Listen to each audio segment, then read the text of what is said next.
అనవసరంగా జీవితాలు పాడు చేసుకుంటారు. ఈరోజు ఒక సెక్యులరిజం నడిచిన పరిస్థితి కనిపిస్తుంది. మనకేంటంటే అన్ని మతాలు అన్ని కులాలు సమానమే. ఈరోజు ఎన్డీఏ గవర్నమెంట్ కూడా వచ్చిన తర్వాత ఇటువంటి మత ఘర్షణలు లేకుండా చూసుకునే బాధ్యత కూడా మేము తీసుకున్నాం.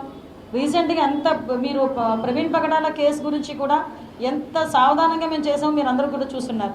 ప్రతి ఒక్కరు వాళ్ళు అడిగారు మాకు సీసీటీవీ కెమెరాస్ ఫుటేజ్ కావాలని. స్టార్టింగ్ నుంచి ఎండింగ్ వరకు కూడా సీసీటీవీ కెమెరాస్ ఫుటేజెస్ ఇచ్చాం.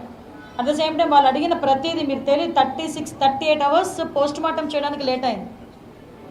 ఒక బాడీని పోస్ట్ మార్టం చేసేటప్పుడు వితిన్ అవర్స్లోనో లేకపోతే వితిన్ 10 అవర్స్ లోపల పోస్ట్ మార్టం చేస్తే ఫోరెన్సిక్ ఇచ్చేటప్పుడు రిపోర్ట్ ఇచ్చేటప్పుడు కూడా ఈజీగా ఉంటుంది.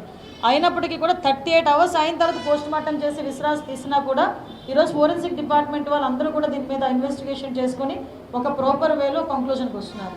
దయచేసి అందరూ కూడా అర్థం చేసుకోవాలి. ఎవరో ప్రేరేపించారని, ఎవరో చెప్పారని, ఎవరో కళల్లో ఆనందం చూడటానికి అనవసరంగా కేసుల్లో ఇరుక్కోకండి, జీవితాలు పాడు చేసుకోకండి.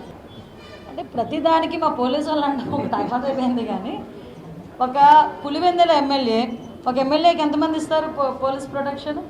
ఇద్దరు మీ జిల్లాలో ఉన్నాయా? మా జిల్లాలో అయితే 1+1. మీ జిల్లాలో కొంత ఏదైనా మూమెంట్ ఉంటుందేమో అని 2+2 ఇస్తారు. ఎక్కడైనా థ్రెట్ ఉందనుకుంటే 2+2 ఇస్తారు. మిగతాదంతా కూడా 1+1. ఆయన ప్రతిపక్ష నాయకుడు కాదు. ఒక పులివెందులకి ఎమ్మెల్యే 1+1 ఇవ్వాలి. కానీ కేవలం ఎక్స్-సీఎం అన్న ఒకే ఒక కారణంతో Z+ సెక్యూరిటీ ఇస్తున్నాం.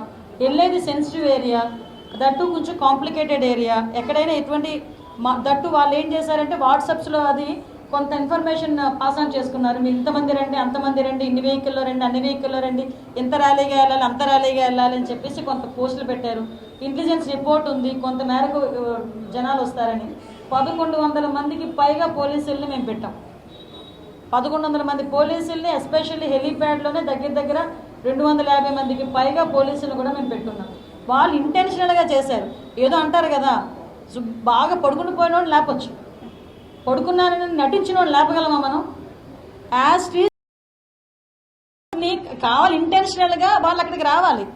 ఆ హెలీప్యాడ్ దాని మీద ఏదో గీత పెట్టాలి, దాని మీద బయటికి వెళ్ళాలి, అప్పుడు రోడ్డు మార్గాన్ని పోవాలి. ఇది వాళ్ళ తాలూకా ప్లాన్ ఆఫ్ యాక్షన్. దానికి జరగాలి. వెయిట్, మీరు అడిగారు, నేను చెప్తున్నాను, వినాలి. నాకు ఇంకా కంప్లీట్ అవ్వలేదుగా. సో ఇప్పుడు మీరు జరగరాంది ఏదైనా జరిగితే అన్నారు. జరగరాంది ఏదైనా జరిగితానో ఏదో చిన్న గీత పడినందుకు నేను రోడ్డు మార్గాన్ని వెళ్తానంటే మేము ఓకే చేశాం కదా. ఇక్కడ అర్థం చేసుకోవాల్సింది ప్రజలైనా మీరైనా అర్థం చేసుకోవాల్సింది.